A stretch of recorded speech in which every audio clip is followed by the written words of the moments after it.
And good evening to everybody, and welcome to this seventh episode of the second series of the Maternity and Midwifery Hour.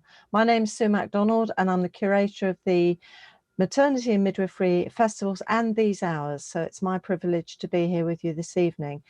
Now, these sessions, these once a week sessions, were designed to provide some continuing professional development and some activity for midwives, student midwives, people who are engaged in maternity services, and people who are interested in becoming midwives also. I must add those people to our list.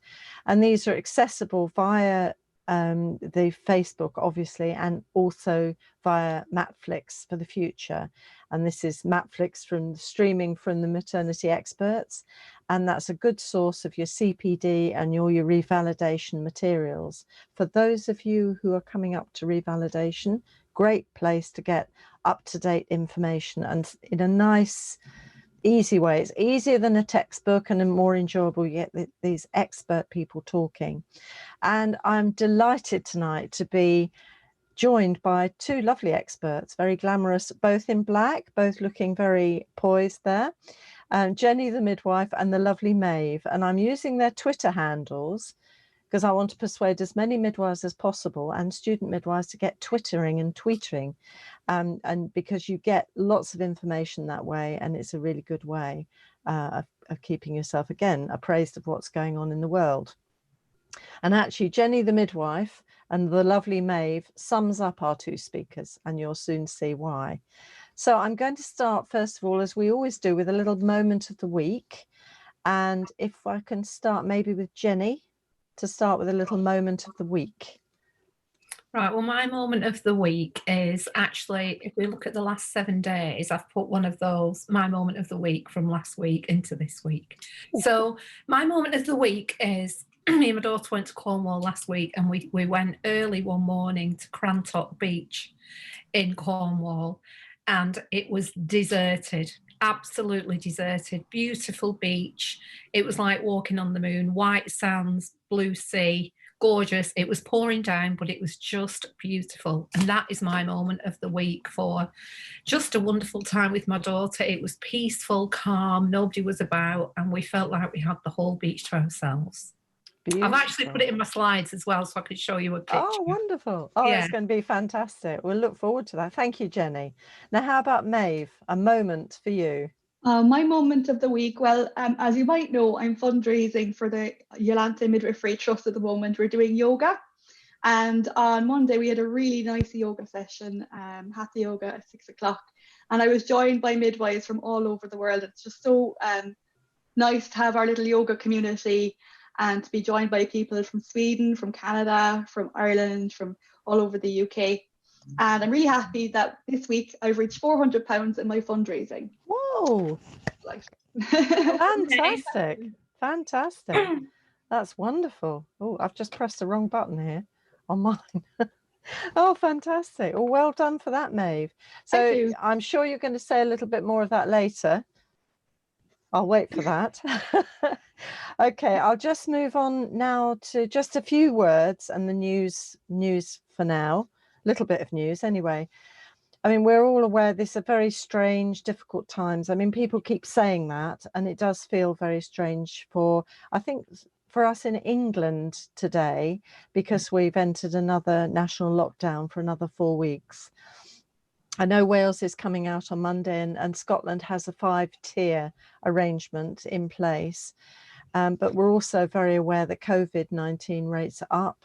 And that's obviously having an impact on the health service, and it's obviously the intensive and high dependency care units are very busy, and we want to send out love and thanks and good wishes to all of the wonderful staff who are there, and that's including the nurses, the doctors, the cleaning staff, all the support staff there supporting the people who are sick and the patients and their families and friends. I think one of the things in March that I noticed, we were very noticing of our NHS colleagues. And I think it's really important we don't forget those people are working so hard to look after people that we love and we care about. And thank you to them. And so we want to send a big virtual hug, because we can't necessarily touch, but a big virtual hug and thanks to all of those who are providing care in maternity services, because we can't cancel childbirth or pregnancy. It goes on, and we have to provide the care to women and their families, and you can't, you just can't cancel it. So thank you to all of those people who are providing that care, and you are appreciated, though it might sometimes feel as though you're not. And also a big thank you to all the key workers and all the families, because it's not just the key workers, the families also there as well, keeping everything going, including delivering toilet rolls to the supermarkets, because it seems as though that's become another crazy feature about lockdowns. There are plenty to go around. There really are. Anyway, this week's news, I've managed to find a few little snippets that might be of interest. In case you didn't know, something interesting, tonight is Mischief Night. Might be useful for Jenny Clarke here. It's in some parts of the country, and it's about, the news was it was a naughty evening, but not naughty, but where the tradition is to put things in the wrong place. Now that happens in my house anyway, but this apparently is a sort of traditional thing in some parts of the country. Tomorrow, it's 5th of November, Guy Fawkes night, so there won't be big bonfire parties, but I'm sure there'll be maybe some eating. And midwives are very good at cooking, so that won't be a problem there. Next week is Armistice Day on the 11th of November. We'll be having an evening next week. And I'd like to say congratulations to Joanne Gray, elected to the president of the Australian College of Midwives. And thanks to Maeve for alerting me to that. USA elections, we're not still quite sure what's going on there, so we have to wait for that final result. There's a first pilot of mass testing in Liverpool, which might happen to us as well, if you're not in Liverpool, for those people not in Liverpool. And also it's Movember. Now this is a month of focus on men's health, highlighting mental health, prostate and testicular cancer, and apparently involves some growing of moustaches and shaving off of moustaches. Fortunately, not for us girls. This is for the men folk, but it's just to be aware of it for your men folk anyway. We have a resource page, as we always do, and that's going to be available with updated RCM resources and references for tonight's session. Just to alert you that this Friday is the free online conference Spotlight on Breastfeeding Research at Ulster University. Obviously it's online, and you can still register. Fantastic speakers and fantastic sessions to join. And just to remind you that the UNICEF Baby Friendly Conference this year will also be online on the 18th of November, and there are some subsidised places on there as well. Okay, well, we'll just move on to the main event now, what you've all been tuning in for. And just to say again, it's in these difficult times, I think, and I will say this, and I'm not being biased against men at all on this, but I think women often hold things together. And as midwives and as women holding things together, it's often we take good care of other people. We take care of our women, our babies. We take care of our families and friends. So many people depend on us. And really we need to look after ourselves. Now, I'm going to bring the men in because I'm very conscious that I'm being a bit sexist there, because I think men midwives are probably doing the same thing. So they're caring for everybody and also trying to balance everything. And I think what's fantastic is we've got two people here who are going to just raise a debate and a discussion about how we can look after ourselves as we can look after others.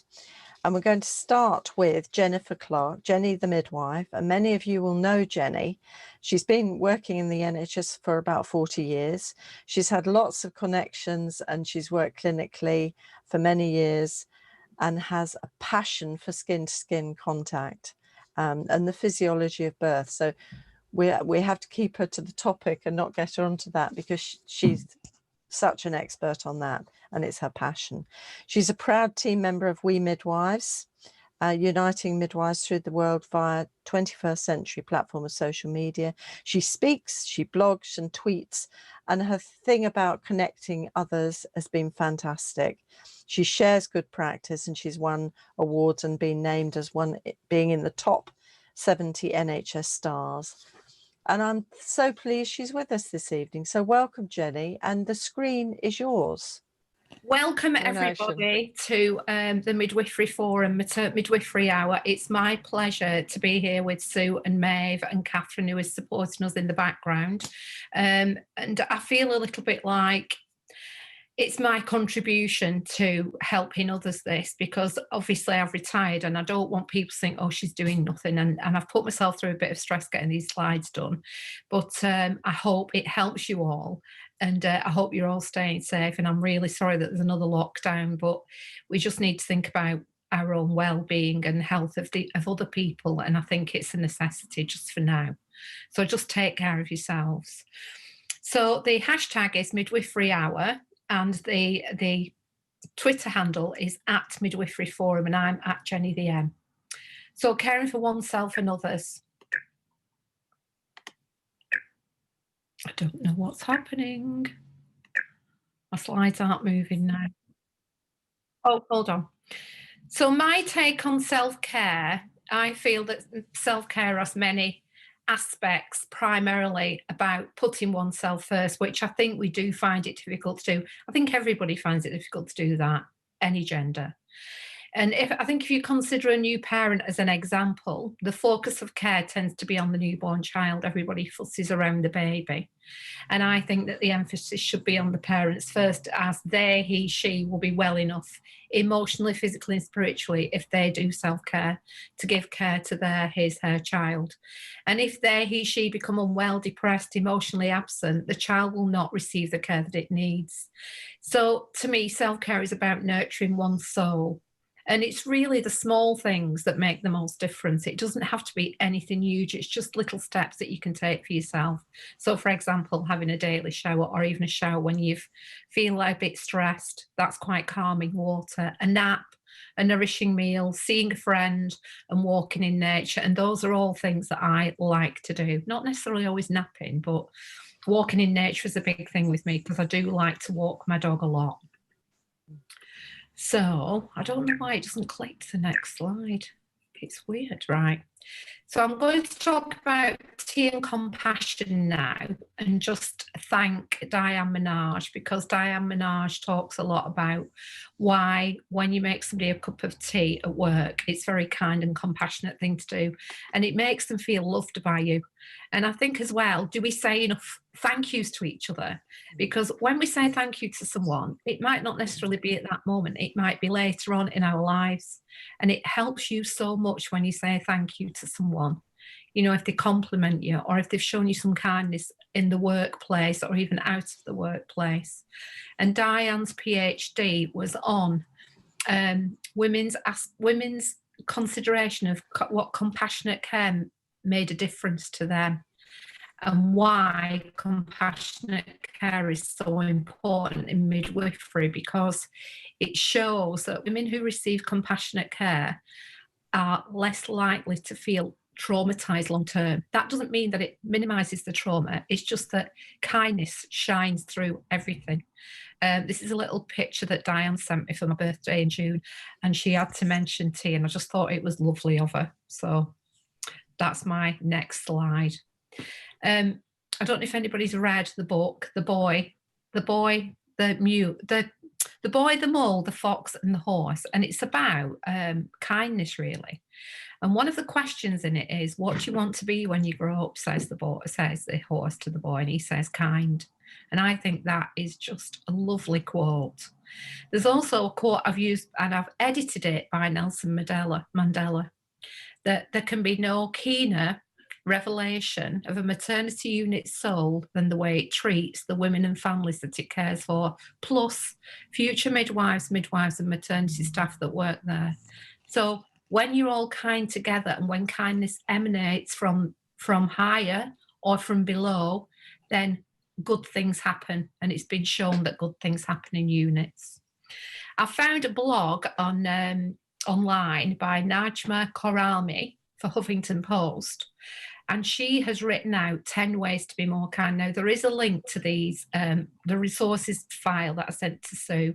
It will be on later, so don't try and look for it now. I'll read a bit out to you what I thought was really important.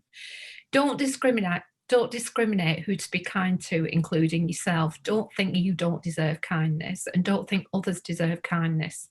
And I'm also thinking about the Black Lives Matter campaign. You know, it's really important that we don't see, that we try and understand that women who are Black are 5 times more likely to die in labour and childbirth. And why is that happening? Is it because people aren't being kind to them? What is the situation there? So I think we need to lose discrimination and try and set an example. And somebody who is kind as a role model. Well, one of my role models is actually Sheena Byron, because she's always so kind and understanding to so many people. She has so many people contacting her, asking for advice, and she really tries to help people so much. She's very kind, and she's good with me as well. And try and practice good intention. So when you say something nice to someone else, remember, it's the way you say it that matters. Try and carry good intention with displays of kindness, and practice good intentions. Like, don't expect anything in return for your gesture or compliment. Just do it because it is a nice thing to do. So Sue asked me if I would mention the cloak, and it did go a bit crazy, this cloak analogy. But I tell you what made me think of it was Harry Potter. And I think we all wear a cloak. And on that cloak, our behaviour is embroidered. So if we've been a little bit cruel to somebody, or we've not been nice, or we've been answering back, rolling our eyes, I think all that is embroidered on who you are. So I think it's good to check your behaviour to yourself.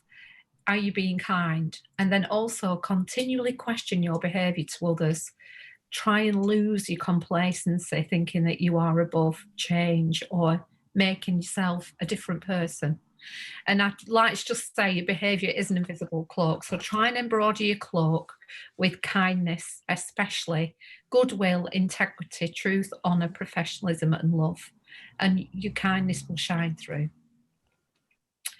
So last time I talked in April, I have gone through quite a lot during since the first lockdown, because I actually moved house on April the 7th, and that was a huge thing for me to leave, move from my family home. Me and my family have lived there for nearly 30 years. So you can imagine moving from a house to somewhere completely different. I'm now living near my daughter and I'm very happy. And trying to get rid of things because I've moved into a smaller house. And when I did the talk in April, I talked about why it's important to have a sanctuary box, because a sanctuary box is somewhere just for you to put things that make you feel good, like your comfortable slippers, like a little journal, like a book of poetry. I've got my mum's worry egg in there as well. And I kept that sanctuary box intact. And when I moved, my daughter said, why is that going in your car? Why is it not going with the removal van? Because I had to have a 2-day removal because I've moved a long way. And I said, it has to come with me. It's my sanctuary box. And when I get there, it's got aromatherapy in it. It's got my poetry book. It's got my self-care book. I've got to take it with me in the car. And when I woke up the next morning, I was going through it, and it was actually helping me to feel more settled in my new home. So that was a form of self-care. Now, going on to some research, Broderick and Williamson wrote a book called called Listening to Women After Childbirth. And in that book, there is, in chapter 7, I think it is, it's about promoting staff resilience. Now, some of these things are on here. I'm just going to put my part-time glasses on. Interacting components of self-compassion. Self-kindness versus self-judgment, common humanity versus isolation, mindfulness versus over-identification. That is really being aware of painful experiences and not ignoring or exaggerating painful thoughts or emotions. And it was amazing, because when I was reading this, I also read a lot of Brené Brown, and Brené Brown quotes Neff as well as his explanation of self-compassion. And I think self-compassion is something we all need to follow and practice, because if you are kind to yourself, you definitely are kinder to other people. It makes you less likely to have burnout. Further in the book, there is also discussion around, which I'm very keen on talking about, culture. And sometimes in maternity units, there is a culture that says, this is the way things are done around here. And a study looking at the experience of newly qualified midwives repeatedly showed that these midwives feel an expectation to conform to the cultural identity of units, even if that means compromising woman-centred care. So does this mean, this is me just trying to analyse it, that being kind to colleagues is also compromise? Does it mean that when you're in a culture, that if other people are not being kind and you're new to one another, that stops you from doing it if you're a newly qualified midwife? And this is something I want people to really seriously think about when they have newly qualified midwives working in places. We need to nurture them and show them that we are kind as role models, because then they will pick that up. It will pass to the women and each other. Squaring the Circle by Sheena Down and Sheena Byron and Sue Down. I've got the book here. And I've also got Alison's book, is Chapter 8, The Role of Emotion, Empathy and Compassion in Organisations by Susan Crowther, Cooper Meacham and Ash Canassi. Showed that organisations need to support staff to practice self-compassion. This includes being kind to oneself and reducing self-judgment, and it fosters individual resilience in the face of stress. Compassionate mind training and mindfulness are now starting to appear in some trust training, and it's really positive, this.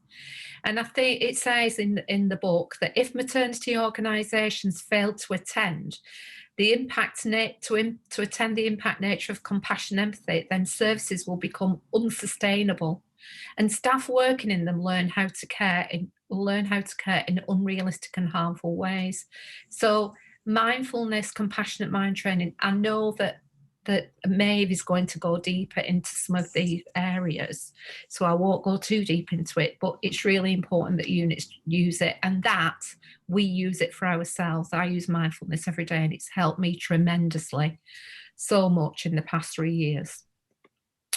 So for the main thing about self-care is, don't allow yourself to be defined by someone else's opinion of you. Just be you. And this is me in Cornwall, embracing the empty beach, and me hiding behind the giant Cornish pasty. My daughter said, "Why are you doing that?" I said, "Because I like being funny."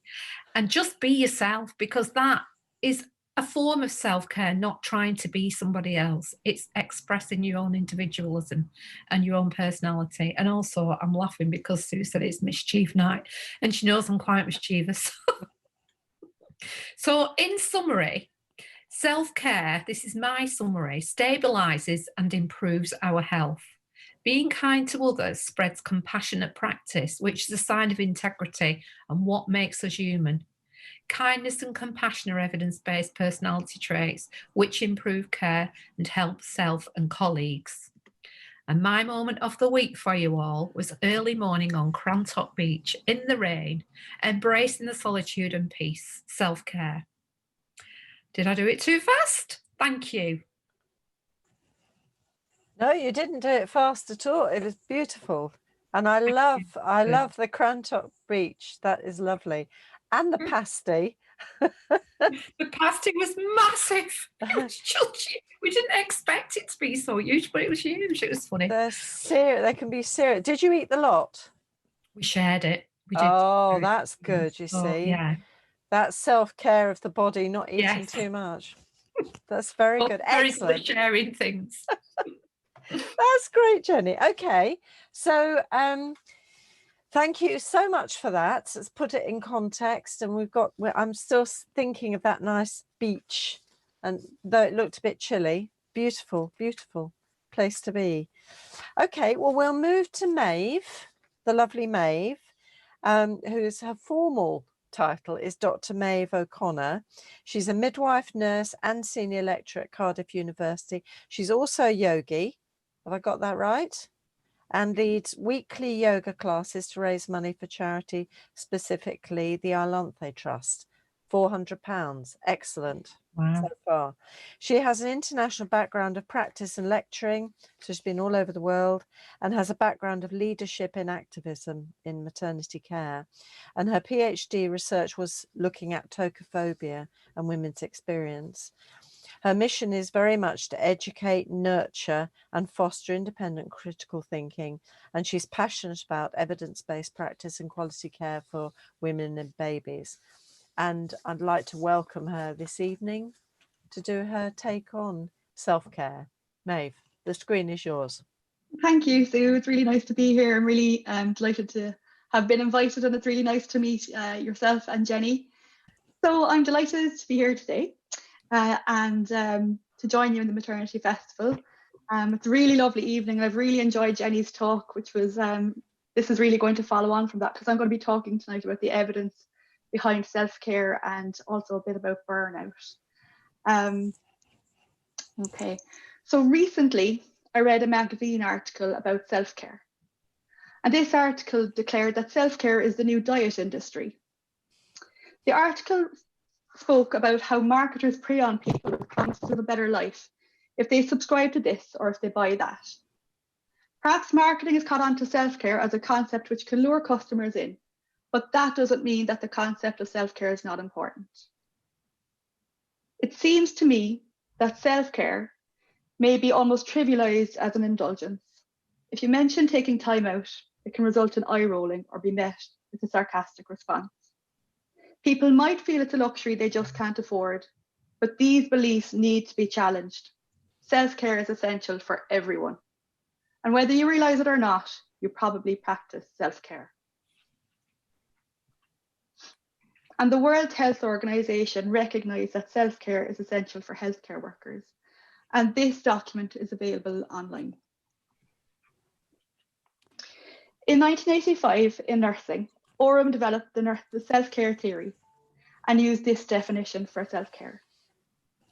And in 2013, the World Health Organization followed up with this definition of self-care, which is the ability of individuals, families, and communities to promote health, prevent disease, maintain health, and to cope with illness with or without the support of a healthcare provider.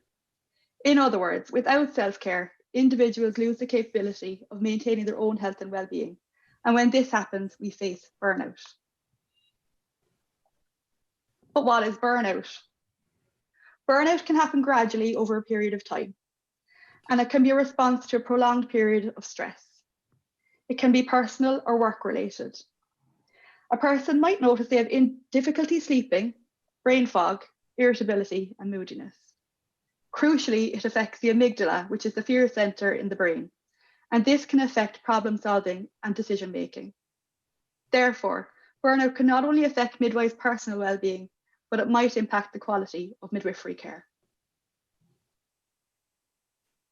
Since March 2020, midwives have faced unprecedented anxiety and stress related to working on the front line during the pandemic. COVID-19 presented an uncertain situation with little known about the virus and an evolving situation. Midwives continue to face work every day with the potential exposure to COVID, and we now face the second wave. As highlighted in the editorial in May, solidarity and compassion are vital, and the well-being of midwives must be a priority. We know that healthcare professionals, including midwives, are at risk, and sadly, some have died from COVID-19. Although more is known now about COVID and PPE is more readily available, anxiety around COVID is tangible and everyone is fatigued.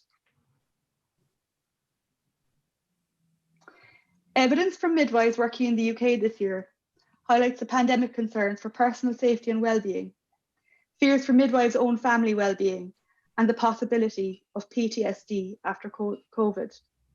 In addition, the possible long-term impact of COVID on midwives, and midwives also expressed moral distress since they could not provide the care that they wanted to for women.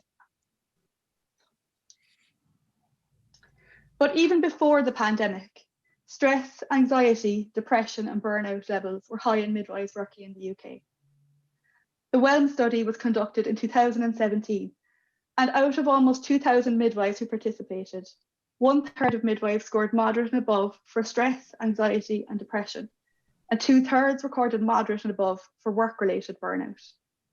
Crucially, 80% experienced personal burnout. And burnout was associated with being under the age of 40, having less than 10 years experience, having a disability, or working in a hospital rotation midwife role. The RCM has developed this guidance to support midwives' emotional well-being in a pandemic in response to these findings. And there are 3 key elements which encompass this. The first is to recognise increased vulnerability to COVID-19. So recognising that some midwives will have personal factors or individual characteristics that increase their vulnerability to COVID. The second is for managers to respond effectively to staff concerns, so facilitating trusting, open and non-judgmental relationships with managers. And thirdly, optimising well-being, so ensuring that staff have access to PPE, ensuring adequate breaks, and ensuring opportunities for well-being. So it's really important that managers make time for socially distance or perhaps a virtual team get-together to boost morale.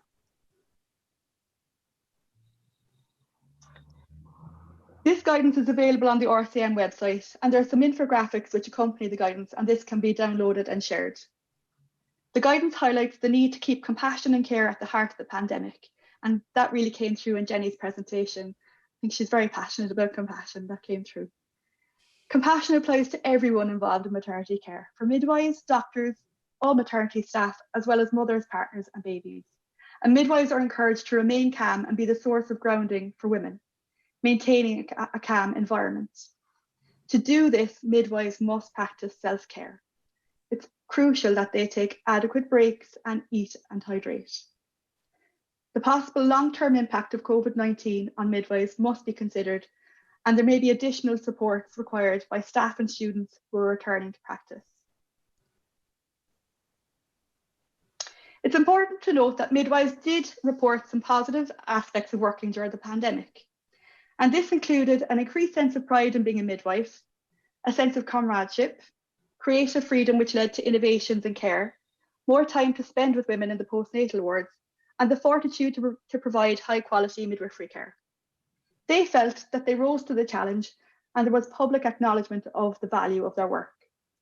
Still, if we take the results of the 2017 Wellness study as a baseline prior to the pandemic, levels of stress, anxiety, depression and burnout urgently need attention in midwifery. Thus, self-care is to be endorsed and promoted for midwives' well-being. So what's the evidence in relation to self-care?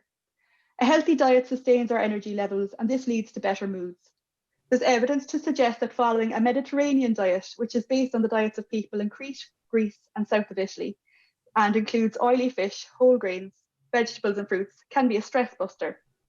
This Irish team of researchers, they're called the New Gut Consortium, examined the relationship between our gut health and our mood, and they've had positive findings with fermented foods and prebiotic supplements.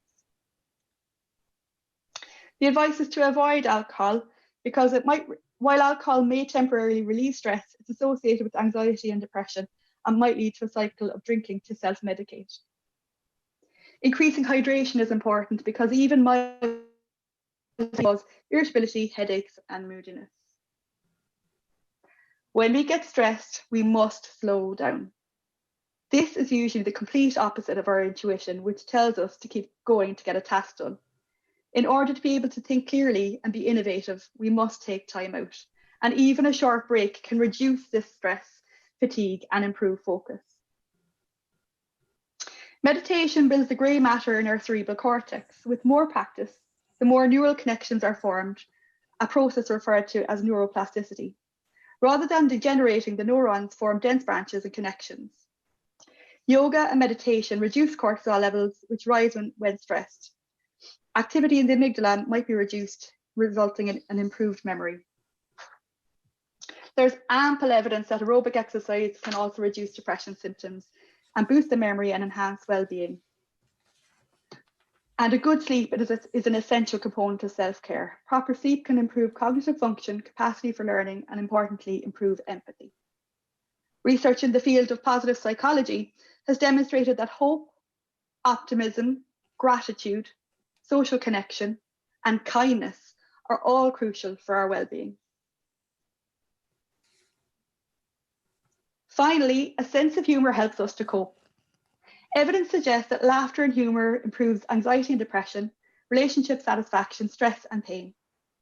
When a lot of us felt paralysed with anxiety in 2020, we reacted by watching and sharing funny videos and memes with friends and family. Although as healthcare professionals, we should be cautious about sharing misinformation and fake news. So what can we do? We need to reframe the perception of self-care from a luxury or something we do when we have time to being a priority for our health and well-being. Self-care needs to be part of our daily routine. Check in with yourself and assess your mood regularly. Start by asking yourself, what can I do today to improve my mental and physical health? If you search for self-care on Google, the results will include treating yourself, getting spa treatments, facials. All of these things are nice, but self-care doesn't have to be expensive. Simple things can improve our well-being. And I think, again, Jenny showed that with her lovely walks and everything like that. And fragrance, Jenny, I liked that. I use fragrance a lot as well for a little pick-me-up. So key things that we can do are outlined here.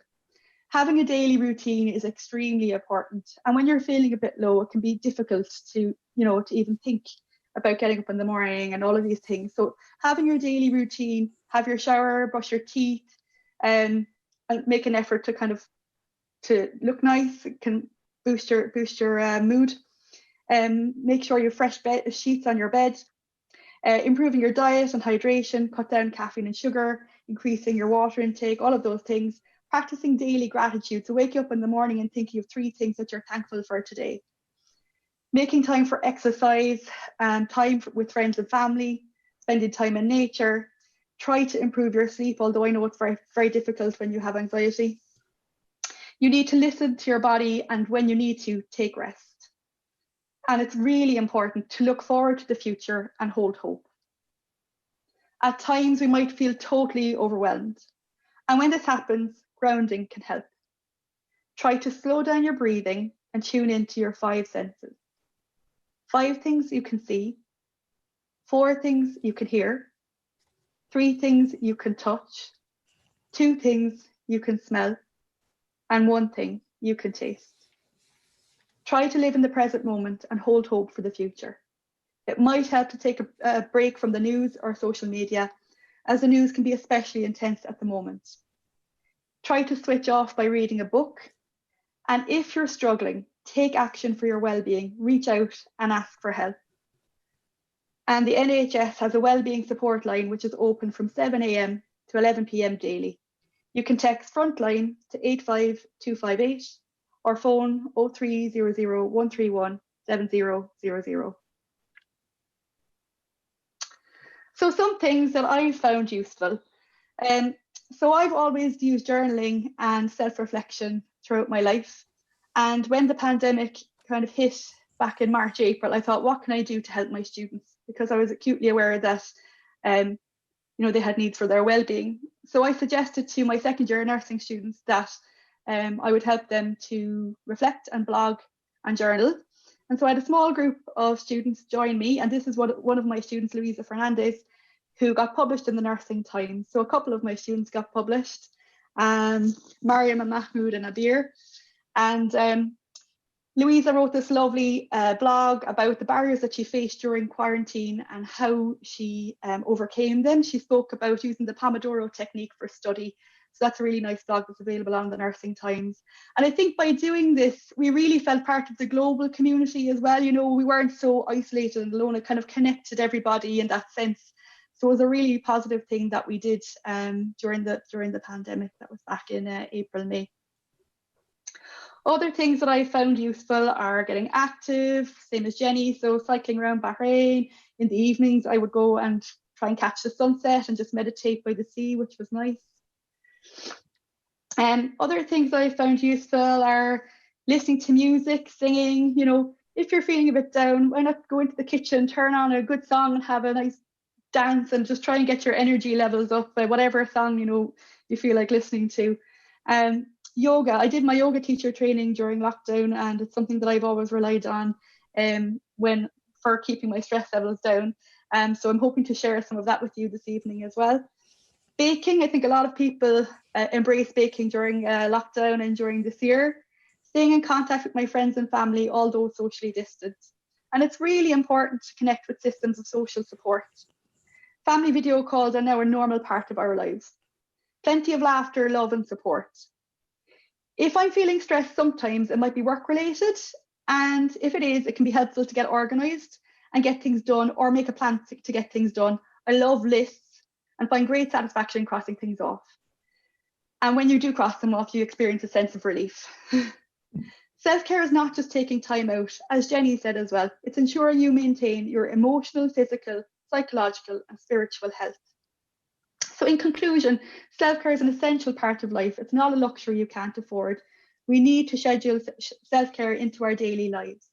It doesn't have to be an expensive spa treatment or treat, but rather simply self-compassion by taking good care of yourself and allowing yourself to rest, to laugh and enjoy yourself and spend time with friends and family.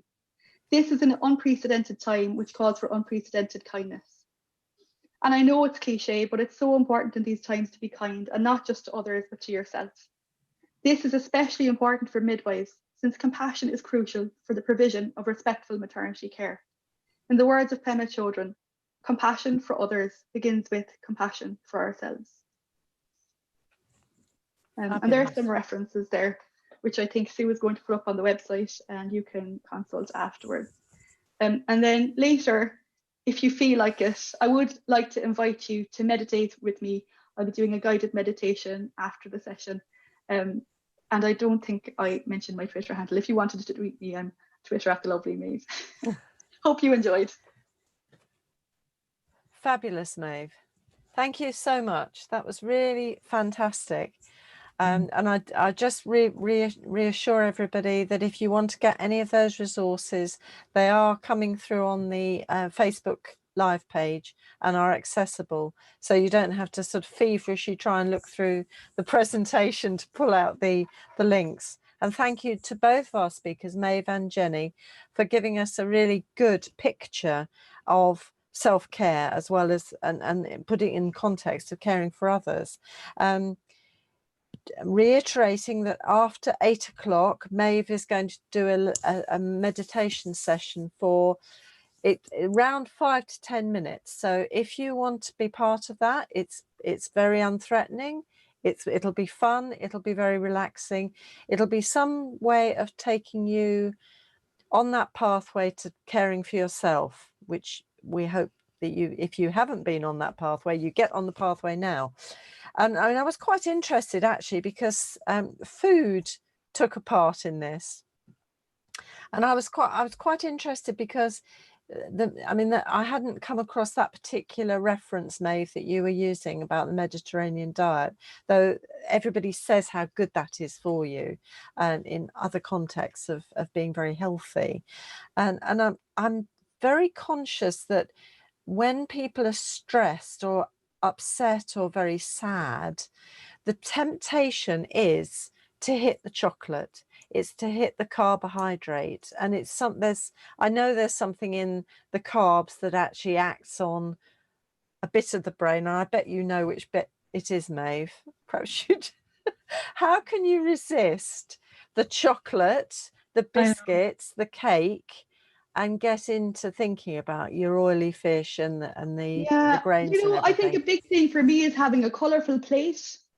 You know, if you think of like you want to be attracted to the food that you're eating on your plate, and if you have all of these beautiful colours, I must say it was quite easy in Bahrain now to get beautiful fresh vegetables that you really want to eat and everything. But beautiful market here in Cardiff as well on a Sunday morning. I've been to the farmers market, but those kind of things, if you have really attractive fresh seasonal vegetables that you prepare. But again, when you're working shift work, I'm more than aware of the difficulties when you're working, you know, 3 night shifts, and really you can't even think straight about what you know, it's not really a priority what you're eating. But really, I suppose we need to start thinking more about what it is that we're eating, and like I think cutting down on alcohol, increasing our water intake is a big priority as well, and dehydration is a big problem, I think, as well. Especially, I know when you're running around the wards and you don't, you might not even think to go get a drink of water. So if we can relieve each other for little breaks, and help each other out, if you see someone is kind of flagging on the ward and needs just even a water break, just, try and relieve each other like that. I know that's what kind of gets you through sometimes. Like Jenny said, passing each other a cup of tea, it might be a bottle of water, but yeah, for me it's making the food look attractive and appealing, and using like fresh vegetables, nice fresh fruit. It could be preparing a fruit salad the night before for your breakfast, making sure that you've like a nice melon in or something like that. Make or even the overnight oats. Sometimes I do overnight oats with the nice blueberries and raspberries on the top, and having those berries. Something you can prepare the night before. My mouth is watering now, so thank you for that, Maeve. I mean, I was kind of thinking overnight oats. you've kind of fitted that in beautifully, because I think one of the difficulties, especially with midwives and student midwives doing shift work, is making sure maybe you prepare some things so you've got some stuff in your fridge. I mean, I'm sure Jenny will say something about cups of tea on the ward. And we can rely a lot on toast as well, refined, like that processed bread. I know that when I was working on labour ward, often I would just grab a sandwich, Marks and Spencer's sandwich, and I wouldn't really have a proper meal. But really, a lot of other midwives were prepared and used to bring in beautiful meals, and I'd be like, oh, I wish I had that beautiful meal. So if you can get organised and meal prep at the beginning of the week, it's something that's a really good habit that you can get into. Yeah, and I did meal prep for our trip to Cornwall, and because I knew that I didn't want to start going shopping when we were down there into different supermarkets, so we did meal prep for like 4 days, and it really helped us to relax more in the evening when we knew that we'd got this meal ready. It was great, and we took vegetarian things down just to try and do a vegetarian week, and it really did help us a lot. My daughter was like, I don't believe you've done all this, but I mean, it took time to do it, but long term it was worth it, because we could enjoy our break more, So perhaps preparation is self-care as well. Well, maybe that's what we need to think about. And I mean, I really like the fact you're saying it's not a luxury, it's a necessity. So maybe even thinking in the morning before you're going to work, or the evening before you're going to work, what am I going to take with me to work that's going to make me feel better? Instead of, and I know that in the hospital setting especially, there's often sweeties and chocolates and things, and it's very tempting to wolf some down, and it's very empty. Whereas if you've got some fruit, maybe this is somewhere where women and families, if they're giving a thank you, maybe big bowls of fruit rather than chocolates. Slow cooker is my friend too. I've got a slow cooker and it's brilliant. You can slow cooker is our friend. You can make lovely warming casseroles and stews and things like that, and you just stick the stuff in and leave it for a couple of hours. You come back, it's delicious. It's a nice trick. Fab. And anyone tuning in is going to wonder what this is. This is not, in fact, midwives cooking program, except that midwives are often very good at cooking, and I make a huge generalization, and it's useful to use all the tools you can, and a hot pot or a crock pot or whatever they are very useful, because that's, again, you throw things in and you can just leave it in. It's there when you get home, when you're often late home and hungry. So okay. And you were saying, and I'm glad you brought up the spa treatments, because of course in lockdown we can't get to the spa because beauticians and everyone are shut. So have you got any suggestions for what we can do physically as well as eating? We've dealt with food, we've cut out the alcohol and the coffee. Coffee could be a problem. So any ideas for how we can all put that in our routine when we get home? I mean, I've got this little tub that I got from a well-known cheaper supermarket, and it's got 2 different face masks in each side of the tub. And it's just like a treat for me, that. And it makes you sit down, because you can't start doing things when you've got a face mask. So my daughter encourages me to, we took it with us to Cornwall, but sorry to keep going on about that, but we were really determined that week to practice self-care. And so we had a face mask each. And I just think little things like that you can do. You could soak your feet in some aromatherapy, in some water with aromatherapy oils in, and I think you can make your own little spa at home. I'm sure Maeve has got loads of ideas. No, I'm the same, Jenny. I stick a face mask into my shopping basket in Tesco, and I get Tesco delivered, and I can stick in a cheap £1 or £2 face mask, and I try and do that on a Friday night. And I just think use all your nice stuff. We're not going anywhere, but look, I've got my perfume on my desk here. When I'm feeling a bit, a bit, I spray a bit of perfume, and it just perks you up. That scent, that aromatherapy really can perk you up. And don't be saving all your good stuff. We're not really going anywhere, and it's lockdown. But you can still have a really nice shower and use your Joe whatever brand nice stuff in the shower, or whatever it is. Other brands are available. Other brands are available, but all of the nice stuff that you have, nice smellies, and do all the nice things that you would for yourself, like use your nice hair products and your hair masks and things like that. So yeah, and I think just get a mask, get your midwifery journal, whatever it is that you're reading, and feet up, read a book, read a magazine journal. Look what I'm reading at the moment. Actually, it's brilliant. I'm reading this one. I don't know if you've got that one, Surgery and Midwifery Guardianship. Very interesting, Maeve. It's brilliant. Really recommend. Fabulous. So that's what's on my bedside table at the moment. But I do think journaling as well. I think if you make time in the morning, I've been chronicling the lockdown since March, and I only lost the journal when I was moving. Back in August, I didn't have my journal, but I picked it up there again recently, and it will be really interesting to read back on it. Even now, I'm reading back on March and April, and I'm like, oh my God, like, it's incredible, really, the year and what it held. We had no idea back in January, February what was going to happen. I was graduating from my PhD in February in Ireland.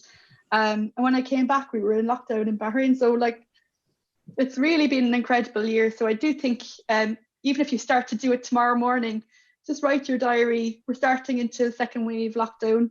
And what are you doing day to day? And if you start off the journal with 3 things I'm grateful for today, it's a good habit to get into. Fabulous. I think that's a really good point, Maeve, because it is funny when you think back. Those days were very different to now, but then we're going to have a different now to in a few weeks' time, hopefully all being well. Now, interesting, Rama Fuller, hello Rama, is suggesting, this is a bit naughty, chocolate dipped fruit. Ooh, I like. So we better make sure that the dipping of the chocolate is not too deep. I've 2 nephews who would love that idea. Emphasis. Chocolate is really good for you because it's got serotonins in that can boost your brain. Dark chocolate is the best. High cocoa content is the best chocolate for your brain, apparently, and for feeling good. So not milk chocolate that's just 10 a penny. Just buy a good bar, and then you don't eat it, or you just have, I know it sounds really ridiculous, but you just have 1 or 2 pieces. It's more satisfying. No, you would. I'm going to send you some soon. I don't think I could have a bar in the house and not eat more than a little bit each time. Okay, now I've got something from Wendy Hughes Edwards, and she says, I've started wearing nicer things to go to work, as fed up wearing COVID clothes. I like it. COVID clothes.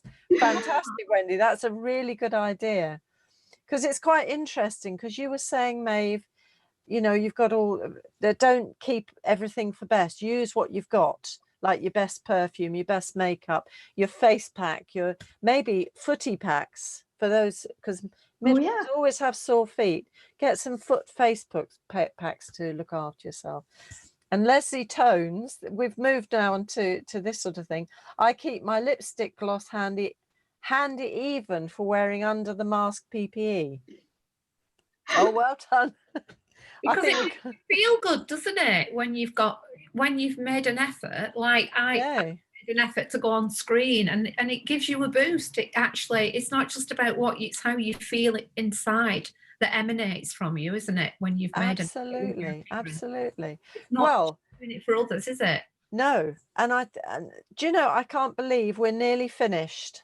Apart from Maeve's meditation bit, we could go on for a long time, because I'm just thinking about the sort of care that you have to do with your face when you've got your mask on so long, because that can be an issue. We might have to have some makeup tips or face care tips a little bit later in the series. But in the meantime, I would like to say a big thank you to Maeve and Jenny for joining us this evening and sharing some self-care tips. And remember, you can replay this video. You can come back and check it out and get some of the references, and also think about some of the points that Jenny and Maeve have suggested you try, which will help you. So thank you again to Maeve and Jenny. Some of us will be on social media afterwards answering any questions that you might have, and the resources will be available there. Next week, 11th of November, my friend Jenny Hall, Dr. Jenny Hall, will be the chair for the evening, and she'll be welcoming Rachel Kesadu, who's a consultant haematologist, and Joyce Adu Amenkwa, specialist haemoglobinopathies midwife at St George's Hospital, and they're both giving an update on haemoglobinopathies and midwifery. So that will be really good for next week. Same place, 7 till 8. Scottish Festival is you can still book for that on the 25th of November. Don't forget, it's online and free. And if you're really efficient, you've got your journals out or your diaries out, 13th of January 2021 will be our London Festival. Again, it's online, and we've got Professor Jacqueline Dunkley-Bent with us, and there's some fantastic speakers who will be there too. And All Ireland Festival is the 9th of February. And in the meantime, I shall say to you, stay safe and well, look after yourselves and your loved ones, give yourself a virtual hug, as well as your loved ones too. And we'll see you next Wednesday for the Maternity Midwifery Hour. So good night and stay safe. And do stay tuned in for Maeve, who is there ready for you. You're ready. Good luck, Maeve. Welcome, Maeve. Okay, so before you take your comfortable seated position, maybe just give a stretch, because we've all been seated probably now for quite some time. So just stretch up in the air, give a full body stretch, and take your seated comfortable position. So this will be a guided meditation for about 5 to 7 minutes, and I hope you'll enjoy it. So you can just make your room comfortable, dim the lights if you want to, make sure you're nice and warm. So if you wanted to grab a blanket, or if you wanted to even lie down on your bed if you're at home, you can do that. Or if you want to sit on your floor like me and cross your legs and keep your spine straight, you can do that. Or if you're seated at your desk like Jenny and Sue, you can just stay seated at your desk. Just rest your hands comfortably in your lap. Or if you want to put your palms facing upwards on your knees. And just gently close your eyes and begin to turn the attention inwards. And just bring the attention to your breath, breathing normally.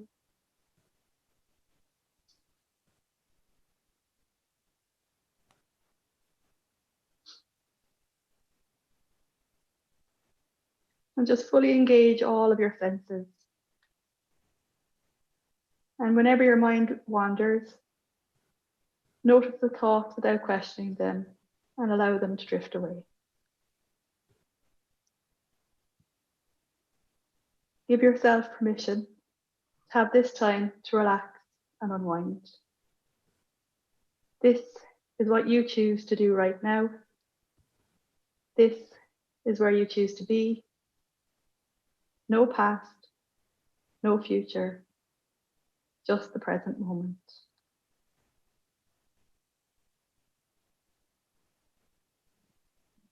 When you're ready, take in a full deep breath. filling your lungs completely and then letting it out ever so slowly, allowing your shoulders to loosen and relax. With each breath in, allow your body and mind to calm. With each breath out, release all discomfort as you exhale completely. As you take in another deep breath, let it gently roll out in its own time, feeling your shoulders drop as you do. Feel your eyelids becoming heavy and gently closing if they hadn't already. With each breath in, notice your lungs filling up and expanding. As you exhale, hear the air as it's released. Each deep breath is a signal to your mind and body that it's time to slow down, to rest. Breathe in calm, breathe out discomfort. Inhaling and exhaling gently.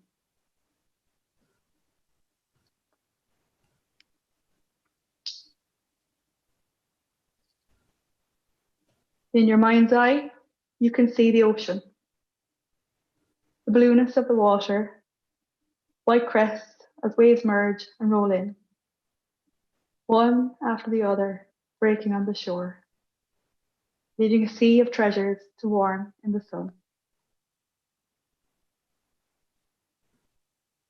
Imagine that sun shining on you, warming your face and your shoulders. The sky is dotted with clouds lazily drifting by, just drifting and floating, pillowy softness. Focus on the sensation of drifting and floating, floating and relaxing. Your mind light and open, your body totally relaxed. Feel the beauty of the moment, the sights and sounds, calming your mind and body.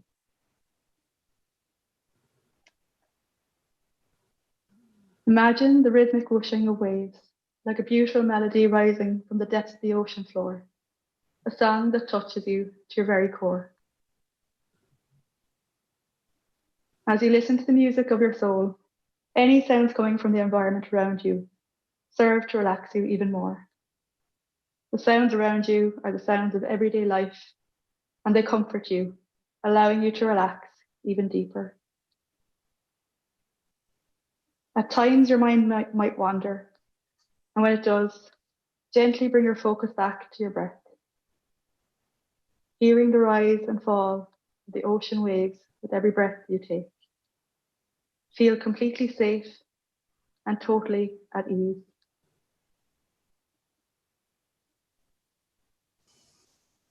With each exhale, hear the sound of a sigh as the air is released, freeing your mind and body from any pressure, feeling relief and calm, feeling good. Your body continues to breathe deeply in its own comfortable rhythm, relaxing more with each breath. Feel the release of tension in your forehead and your neck. Feel your jaw and facial muscles relaxing and softening. Feel the relaxation move down, loosening your shoulders, over your arms, tingling in your fingertips as it flows through your hands.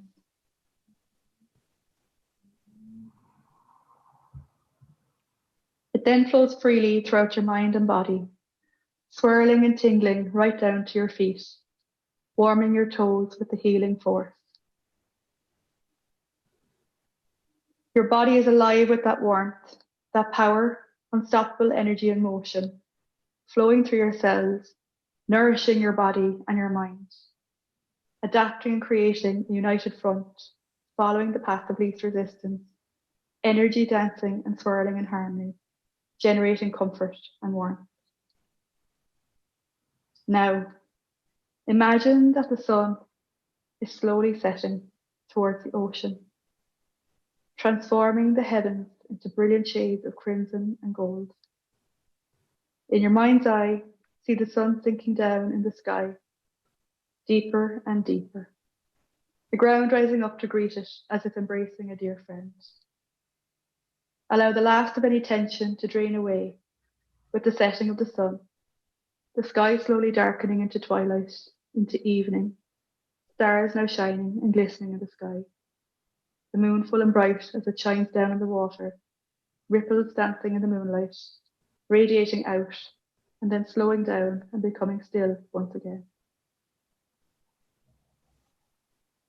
As you take a deep, cleansing breath in, allow your lungs to exhale in their own gentle rhythm, releasing tension like the mighty ocean releases the water, allowing the waves to relax and return to gentle calm, waves of relaxation flowing through your body and your mind, allowing yourself to slow down and just be still. Enjoy these feelings of peaceful relaxation, of lightness and freedom, basking in the knowledge that you can enjoy deep relaxation anytime. You now have the awareness and experience to relax deeply each time you meditate, embracing the ability to be in the present moment, feeling a new lightness and freedom, free of emotional and physical discomfort. Your mind is a deep and powerful resource to draw on, and each time you meditate with this deep relaxation session, you relax easier and deeper than the time before, getting better and better at relaxing. Now take a deep breath in and slowly release it. Allow your conscious mind to slowly, gently come back to the here and now. In a moment, you will hear me counting down from 5 to 1. At the count of 1, you'll be wide awake, feeling refreshed and with a beautiful sense of well-being. 5. You will remember everything you've experienced during the meditation. 4. Your mind and body becoming more aware. 3. Begin to wiggle your fingers and your toes. 2. Open your eyes. 1. You're now fully conscious, wide awake and alert. Take a deep breath and stretch your body gently. Welcome back and enjoy your evening. And I hope you sleep well after that nice relaxing meditation. Namaste. Thanks for watching this video from the Maternity and Midwifery Forum. For more expert opinion and analysis, hit the button below to subscribe.